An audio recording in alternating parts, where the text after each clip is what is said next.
Hey, good morning, everybody. For the people on here, kind of like muted the participants, but there's a Q&A. So when you do launch a question, we can see it. And we have a moderator on here, Matt Bean, and he's going to be kind of monitoring that Q&A, kind of interrupting us as we go if you guys have questions. So just as a heads up. You won't be able to see each other's questions. I thought maybe anonymity would be a good thing on here, but we're going to give it a few more minutes. People are still, oh, there's another one. People are still coming in. So we'll give it a few minutes.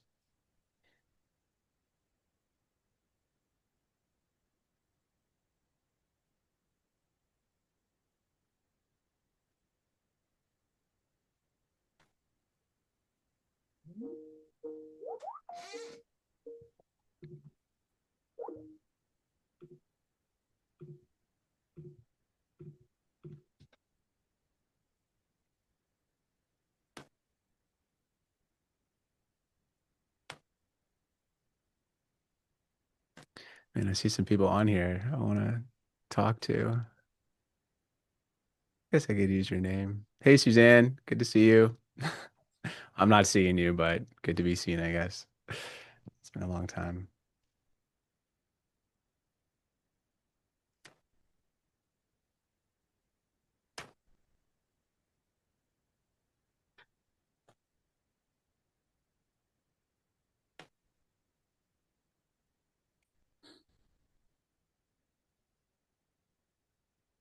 Marnie, hope you're doing well.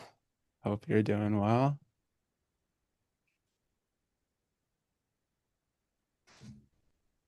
I saw the participant list. I checked it again last night to who's the audience. I was excited because I know a decent amount of you guys. So anyway, we'll give it one more minute and then we'll kick this thing off.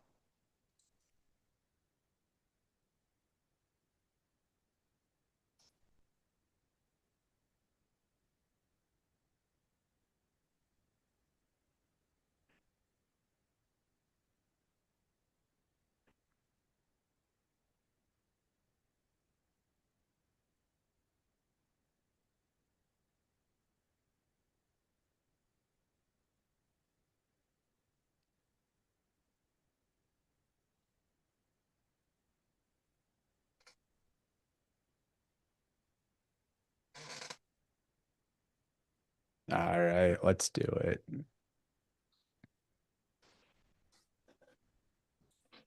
right, this is being recorded, so we'll send out the recording afterwards once it kind of finishes rendering on Zoom. But if you guys don't know me, I'm Chris Boyd. I run Network Depot. I've been here going on 14 years now, and a lot of you guys I do know and kind of go way back. So this is a little bit of a reunion for me, and I wanted to introduce who we are very lucky to have Nate Taylor start with us, mid last year. And he's kind of our resident, knows the most about Copilot, Microsoft expert from his previous position. But Nate, if you want to kind of intro yourself.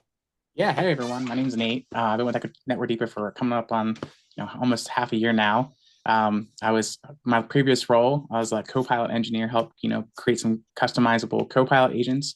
I'm super happy to be here, be a part of the team, and walk through some Copilot demo for you. Yeah, man.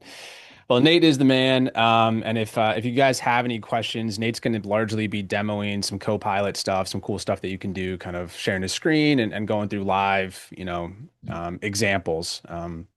So that's going to be kind of half the framework here, and I want to kick it off by, you know, maybe just kind of level setting the conversation. This is, I said in the email, but this is well, the second webinar that we've ever had, but the first one was about a week ago, and it's the first ever client only webinar series. And I'm very excited about it for a couple reasons. One, because it's kind of a reunion. I know a lot of you guys, but two, because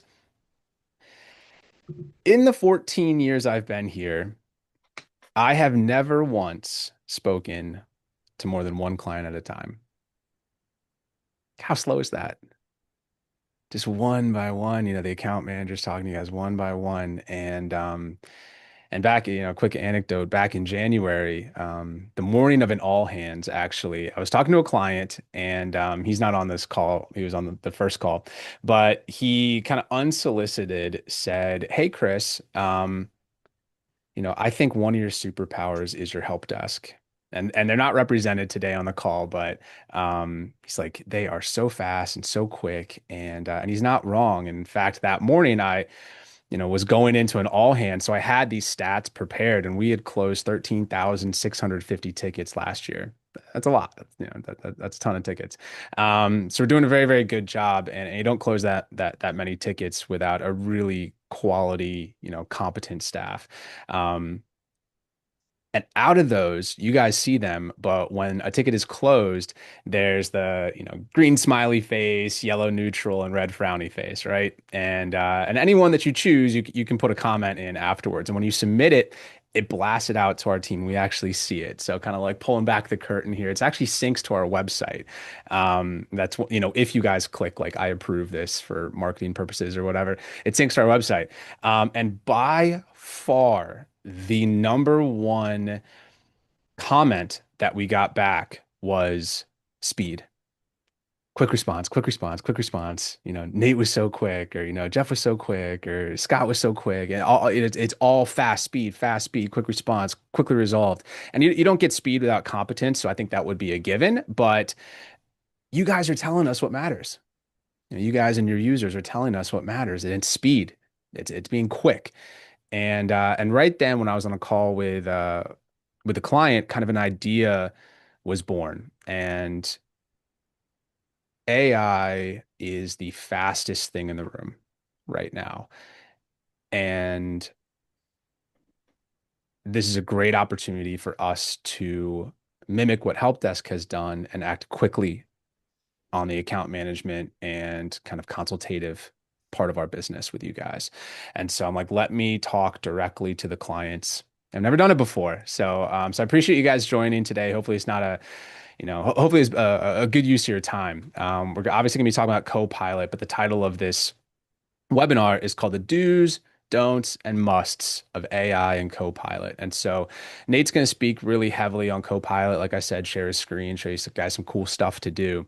And then I'm going to speak kind of more on the AI kind of movement holistically. And I want to maybe set the stage another level further. When people hear AI, at least like kind of around dinner tables, social setting conversations, they talk about AI is going to replace everybody's job, and I want to kind of put everybody at ease here. I don't think it's going to be replacing our jobs. What we're seeing is it's speeding our jobs up, it's vastly increasing our productivity, across our client base. Certainly the level of stuff that you guys do. We have a ton of nonprofits and associations as clients, so kind of speaking directly to you guys, like not in cliches or broad blanket statements, like specifically for you guys, if you guys have members or donor data or a bunch of personalized emails that you want to write out, thank you emails for donations or some, or, events coming up, and you're trying to, craft kind of mass correspondence, or large subsets of data. AI is perfectly positioned for that. And, you know, I think it's a really, really, really cool thing that is happening right now, and you guys are here, which means that the people on this call are likely the ones who are open to that innovation and that fast moving change. And the early adopters, I guess is what you would call it, kind of in IT, the early adopters. And AI is here. I don't want to talk about it like it's this thing that's on the horizon. People, I know this is kind of like mixed company. There's some users on here and there's some like points of contact on here. But like people are using ChatGPT right now, in whether it's Claude, ChatGPT, Gemini, they're using it right now in your organization, whether you know it or not. And it's not necessarily a bad thing. Like I said, I think it's not even human nature. It's you know the type of clients we have are looking to move faster, sharpen their tools. Move faster and sharpen their tools. And so, what Nate and I are here to do today, what Network Depot is here in general to do with regard to AI, is to make sure that you are using the right tools and in the right way. And that means that you have to put the right protections in place. And so I will be speaking to AI security, AI safeguarding, putting yourselves in a position organizationally and individually to be able to securely use AI.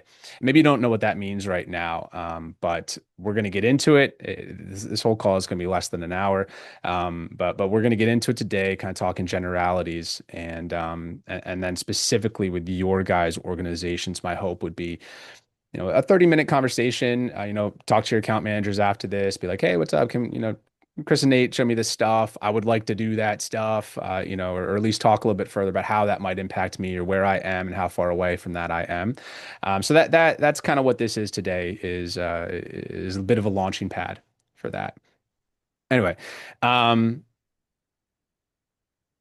I guess I'll kind of be prompting Nate along the way as he shows you guys demos. But that's kind of how today is going to go. So Nate, you want to maybe take it away, share your Yeah, screen, show these awesome. guys some cool Let's do AI it. stuff. Heck yeah. Awesome. All right. So, like Chris said, I think of Copilot as like another tool in your tool belt. That's what I use it for. I mean, that's what I think everyone is using it for, and that's the best way to see it. Kind of an assistant, another tool in your tool belt to help you speed up your workflows. So, I'm going to go through some kind of real life scenarios or real day to day items that I use Copilot for to best, demo it and show some of the capacity it has. The first thing is what I use it for is email summarization. So I don't know if many of you have long email chains or multiple people going back and forth in an email, but you need to reference something really quick or just get a brief overview of what's going on in that email chain. You can click on the email chain and then go over to Copilot and click summarize. And what Copilot is going to do is, from the very first email to no matter who else is emailed in this email chain, it's going to give you a nice summarization of what's going on in this email chain, and kind of give you a nice little overview. So I went back and forth literally with myself, just trying to give you guys going over like, hey, I have a troubleshooting issue. My laptop's not working. So, you can see that Copilot's giving me a nice overview of what's going on in this email chain. And from there, I can also do some other cool things as well. But that's something I definitely wanted to show you guys is that I use that all the time. I reference this back. So, if I need to go back to an old email chain, I go back to it and like, oh, let me figure what this was about. If I missed something, I go back to it. And the same aspect with Outlook, if you go to your calendars, something really else cool you can do is if you have like upcoming meeting or a meeting going on, you can click on your meeting and you have this prepare with Copilot button. What this does is Copilot is going to give you like an overview of what's going on in the meeting or what the meeting is about. So for this instance, today I did the webinar. It gives us, hey, this is what this meeting or webinar is about, which I think is really cool. And then from there, something Yeah, do this one. This yeah. is something that's cool. So from here, you can ask Copilot, like, hey, draft me a smart remark or a smart question I can ask in this meeting. In this case, it's giving me many things, risk blockers, themes, a smart question to prompt. And so based on just the meeting itself, so just based on AI Microsoft Copilot, what do you need to know? It's going to go through and it's going to give me a bunch of different prompts, questions to ask, things that I can get my head thinking about the upcoming meeting. Um, in just And a second. it'll tie in, like if you have an email chain related to this meeting, then it's going to tie that information in as well. So it's not just, taking the subject of the meeting and coming up with stuff. So it's kind of tying the email chain as well into this. Yep.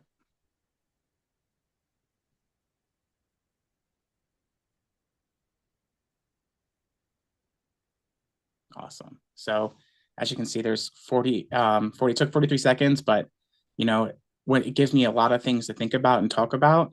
Upcoming here, like expectations. As you can scroll through, you can see many things. But just talking about, different things I can ask, and getting my brain and my mind prepped for this upcoming meeting, which I think is really useful. And I use this all the time.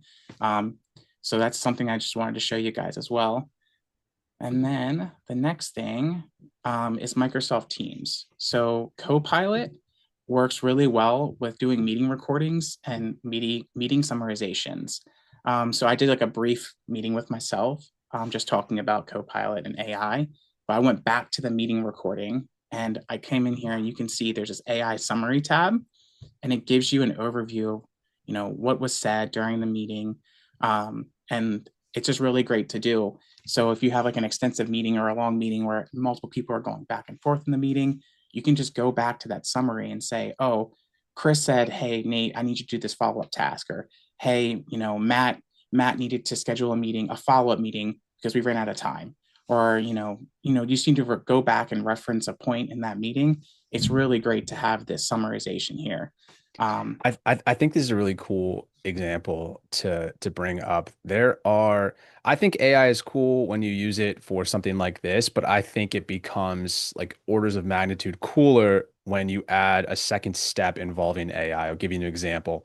You take these meeting notes that, say for instance, today, uh, it's going to generate some meeting notes and kind of break down what we talked about today, right? Zoom is just going to do that for me. But it's going to break that down. If I were to copy and paste that dialogue and what we talked about today into AI, whether that's ChatGPT or Claude or Gemini or Copilot, and I say, create me a slide deck on this or a presentation on this, well, then you would be getting a very polished AI generated presentation about today's meeting.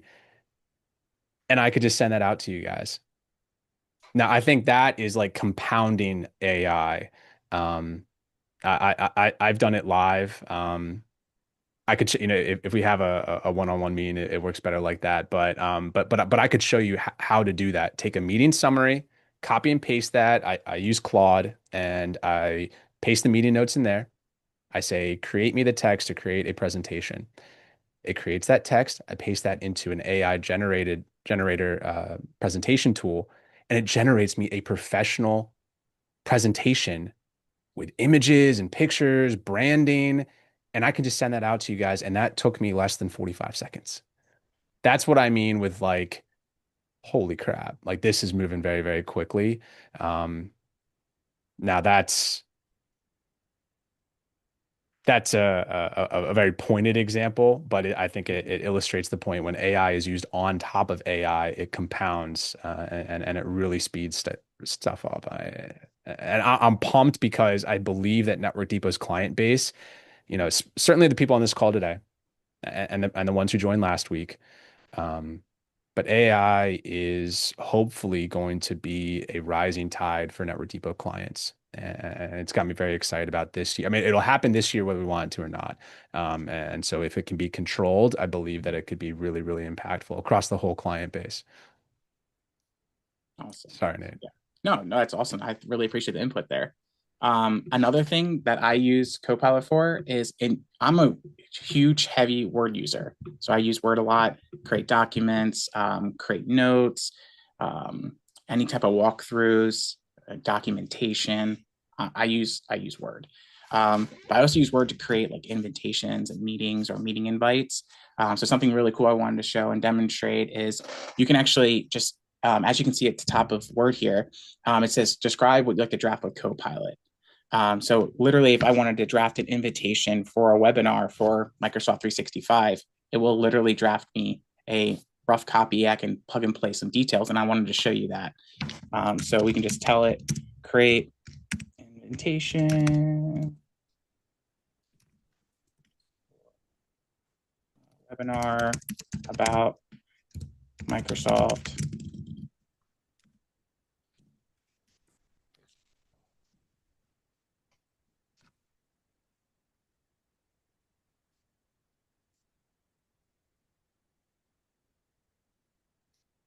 And it's like, hey, it gives you a nice little rough edit, like, hey, you're invited for this webinar. But let's just Mhm. say, hey, I don't like this. I don't like this format.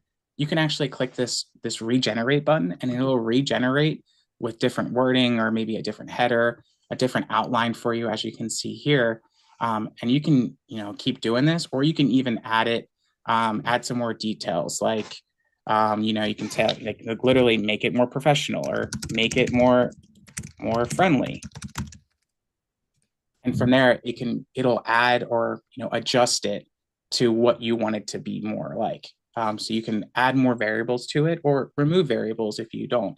But yeah, and then you just have to plug and play the date, time, and location. So like Chris was saying, it's not going to replace your job, but it can help you streamline your job, help you utilize the tools a little bit quicker that are already there for you. Um, I think Chris is a very heavy word user as well, so he might have used Copilot some other ways. Chris, do you have any other examples or anything that you used Copilot for in Word?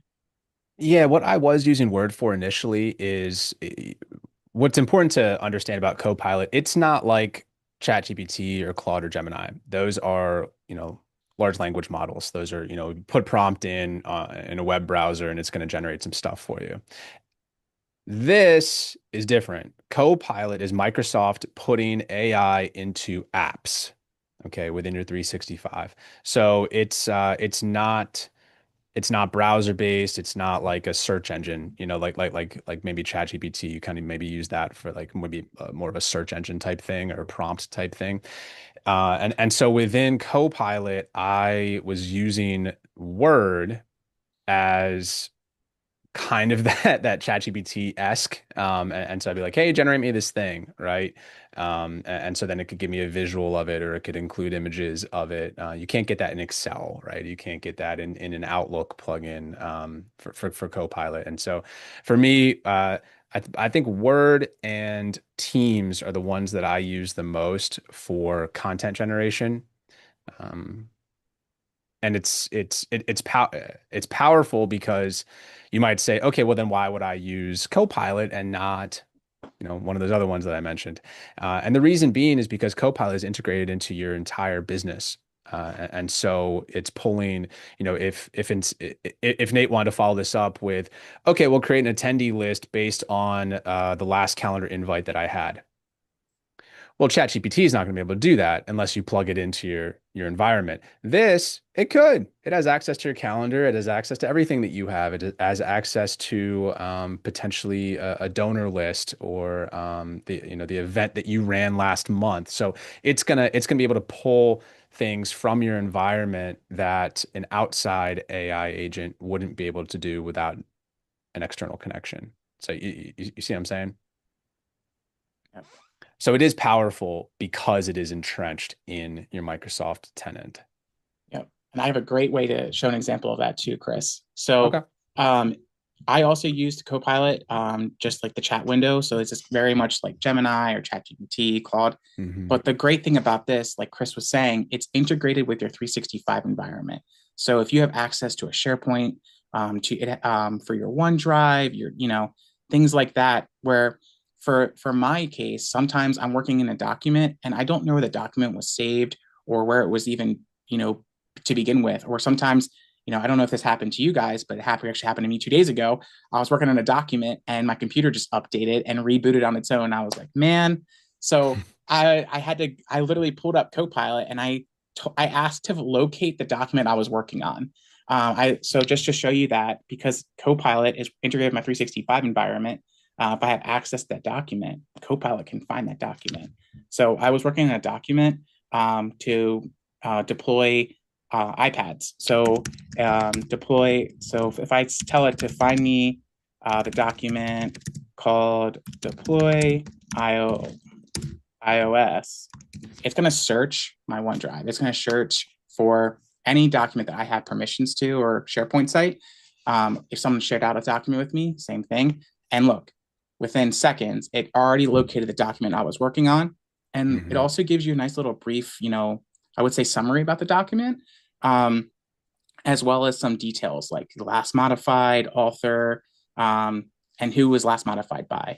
But that's just something that I use it for because, like I said, sometimes I'm just working so fast or I accidentally close a document out. It's great to have just that quick tool, be like, oh, find me this doc. Um, Well, I think what you just demonstrated, Nate, it warrants a bit of a of pros and cons. So the pros would be, okay, cool. From like any Copilot instance within any app in your 365, it's going to have access to anything Nate has access to. Okay. And so if Nate had punched in, show me, how much, Chris Boyd makes, or pull up the employee agreement for Chris Boyd.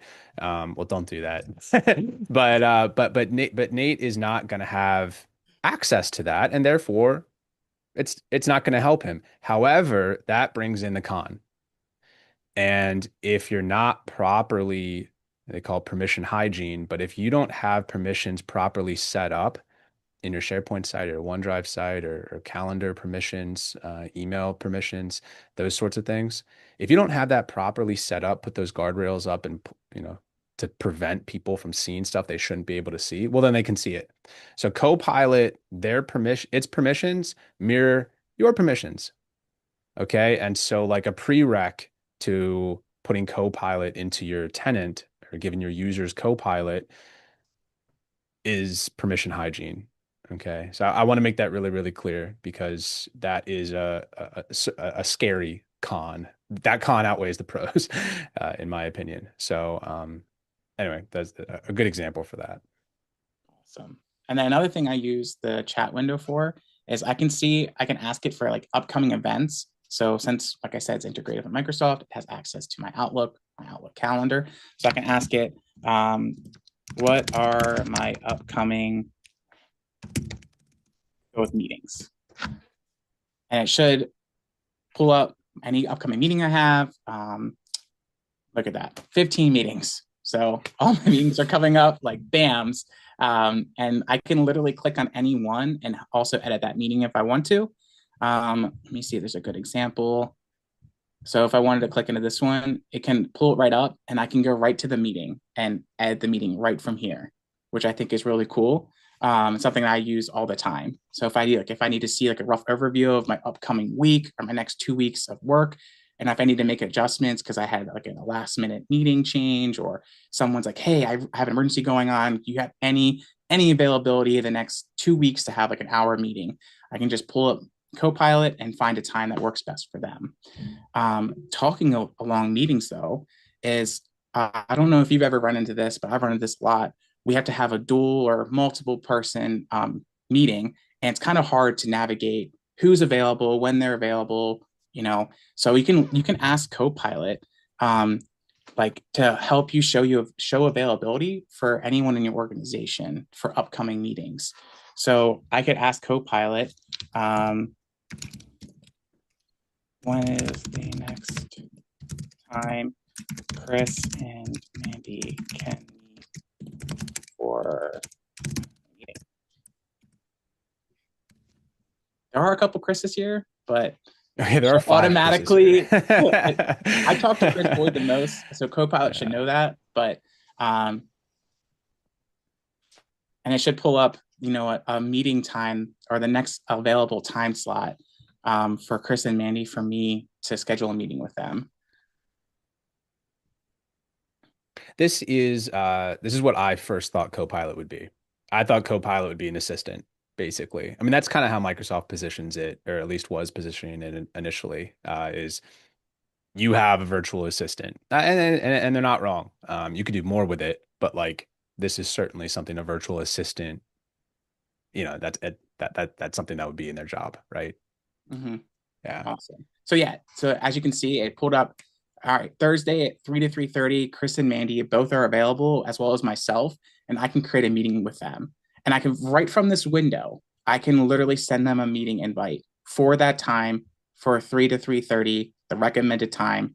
It'll automatically send that meeting to the user, so to Chris and Mandy, automatically add it to my calendar. As you can see here, if I go to my calendar, it'll say meeting with Chris and Manny, the one we just created together. It automatically added it. Popped up for me too. Perfect. Look at that. Yeah. So it's super great, super convenient. And then in the same breath, we are talking about Microsoft Word later. We are creating documents in Microsoft Word. You can ask it to create Word documents directly from the chat. So I wanted to show an example of create a Word doc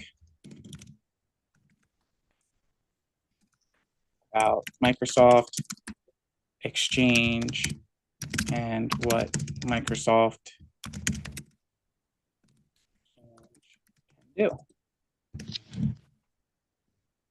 And in a couple seconds, it will create me a Word document that I can actually click into, download, have access to about a rough overview of what I'm asking it. And like anything else, and we talked about before, the more variables put in, the more accurate and specific Copilot can be for that document. So it's just a rough overview where I'm asking for here, but it's going to spit out an executable Word doc I can actually click into and pull up, which I think is really great.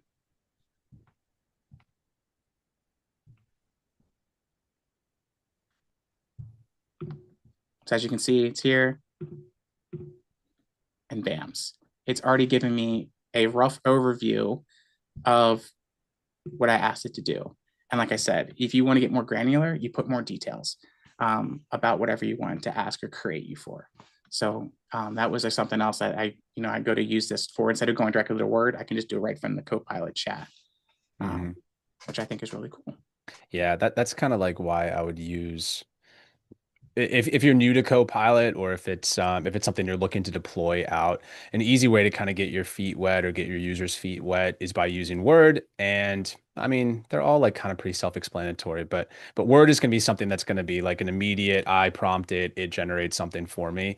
And it begins that sort of snowball because then you could take, you know, the meeting that Nate just created, and then you could, ask it to, hey, generate me a cool question to ask Nate and Mandy at 3 o'clock, and you start, okay, well, oh, that's cool. And then the meeting notes, you turn it into this, and that can be turned into an Excel doc or a PowerPoint presentation. You see what I'm saying? It's just like you start to kind of like get your feet wet, and then it just becomes this snowball of honestly just production. I know that sounds cliche, but it is a very productivity focused AI that Microsoft has built.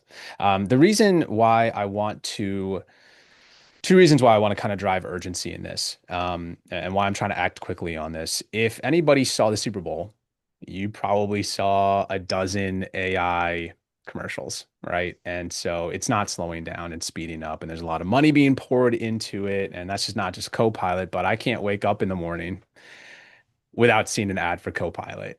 Like on my browser, I don't even have to turn the TV on, and so Microsoft is pushing this thing pretty strong, and to add kind of like evidence to that, on July 1, Microsoft is increasing the pricing of a slew of their SKUs, um, you know, 6 to 8%. So it's not this huge heavy lift, but they're increasing the price of a lot of their SKUs.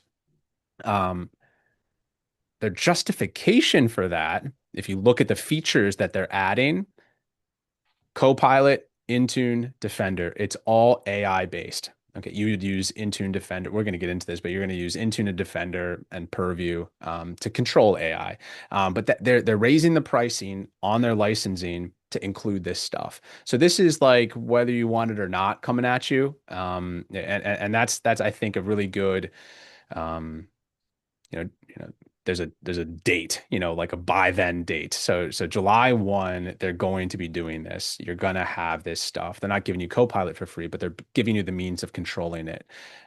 It's a need. I mean, it's a necessity. So I think that's probably a decent pivot into kind of AI in general. And uh, before we get any further, I want to, not that I'm like, responsible. I think we have like an amazing, amazing, amazing team here and amazing clients as well because it's a two-part thing. But I've been here for 14 years. The company's been around since 1991. I've been here for 14 years. And in my tenure across over 200 clients, we have had two breaches.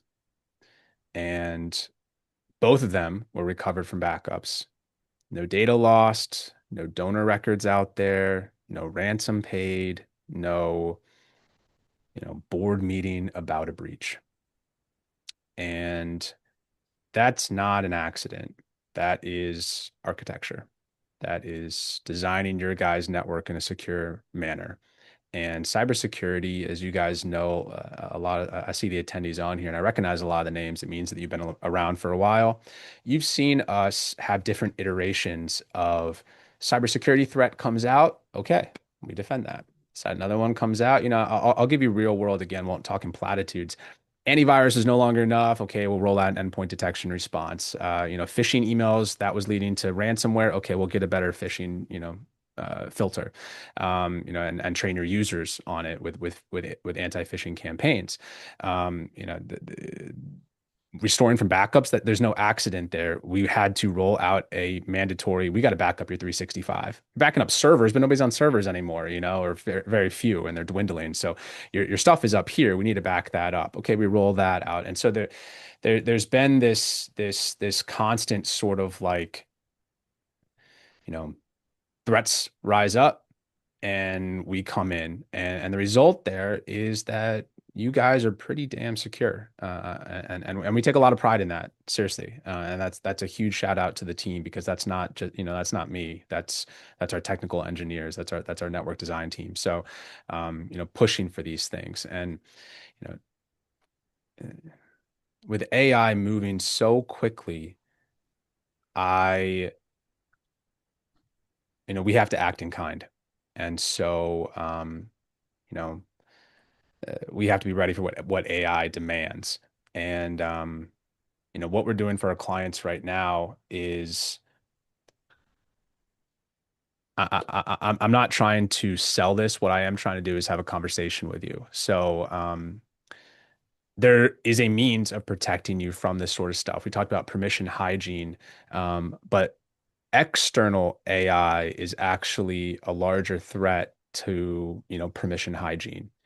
External AI, what I mean by that is by people in your staff or even yourself, copying and pasting sensitive stuff into ChatGPT or Claude or Gemini or an external AI tool without controls in place, right? And so that's, one, I want to know about it. Like if Nate was able to copy and paste our client data, your guys' client data into ChatGPT, well, that's not chill. Like I want to know about it, and I want to like stop him from doing that. And then you think, okay, well, what other sensitive information do I have that I don't want people doing that to?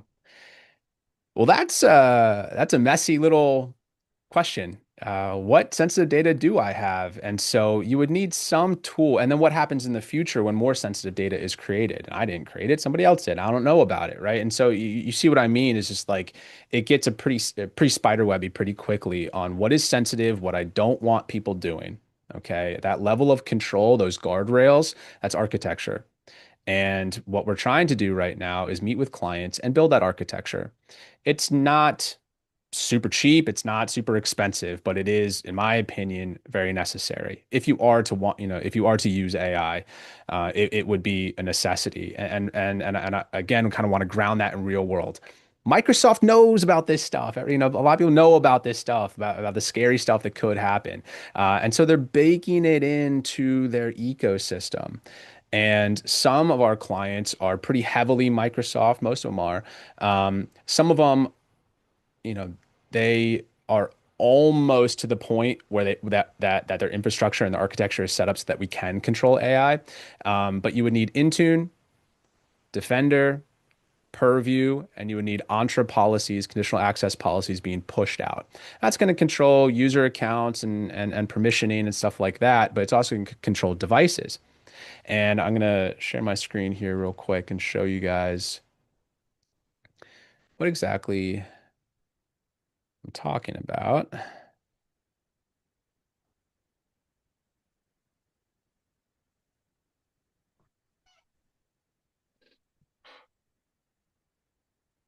All right, you guys see this? It's ChatGPT. Yes, sir. I can see All it. right, cool. So ChatGPT is like, okay, cool. Everybody knows this interface, right? But what you might not know is what's in the bottom left. In the bottom left, you can go here, and I'm on like the plus plan or whatever. But on even on the free version, this is available to you. You go to settings here. You go to apps, and this is kind of I'll zoom in a little bit. My screen's big. I have it synced to Canva just as an example the other day. But let's just say that I wanted to embed another app. I can connect ChatGPT, and you can do this with all the LLMs, but you can connect the outside AI to your inside network. And you say, surely I couldn't connect SharePoint. Oh my God, I can. I can connect SharePoint to ChatGPT.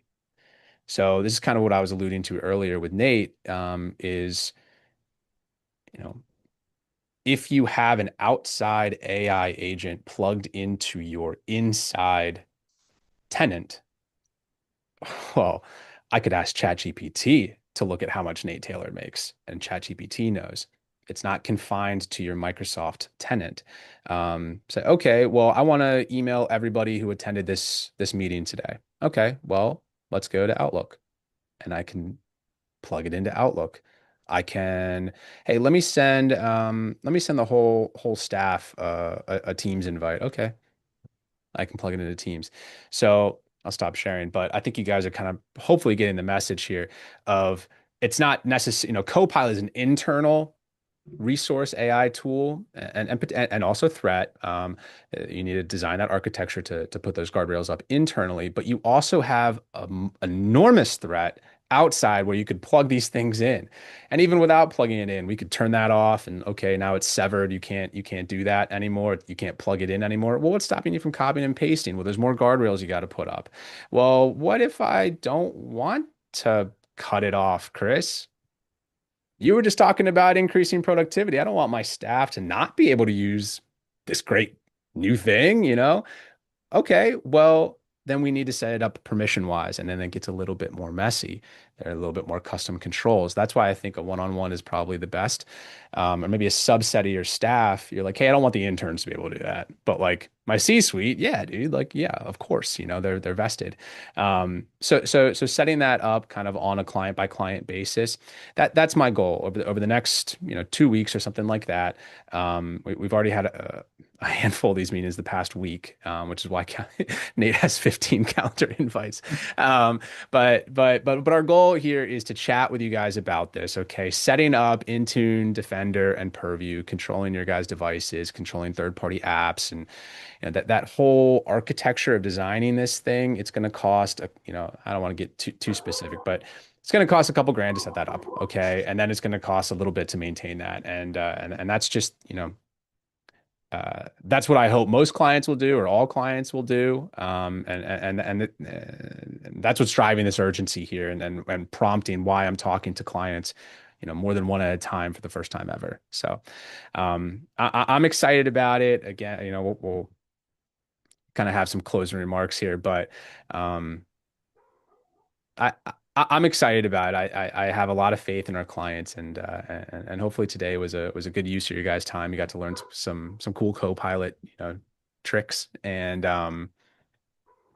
yeah, if you just reach out to your account manager, you want to talk a little bit more about it. If you know me, you can be like, "Hey, what's up? Can Chris join?" And I would love to. I don't get to talk too much one-on-one with clients anymore, so I would love to, nostalgic wise, I would love to just hop on and join and see how you guys are doing. So Yeah. anyway, that's it for me today. Nate, did you have anything else?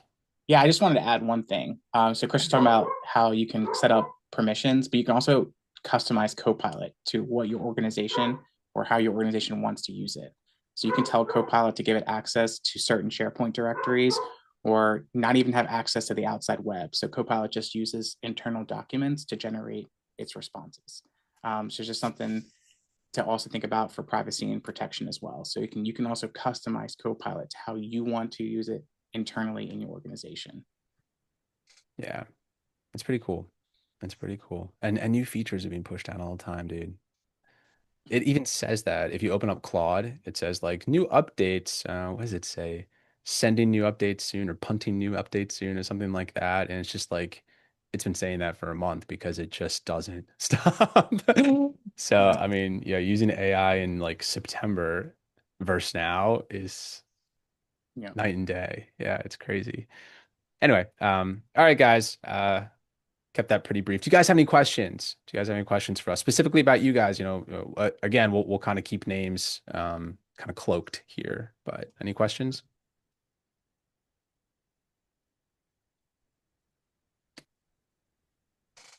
I don't see any. Okay.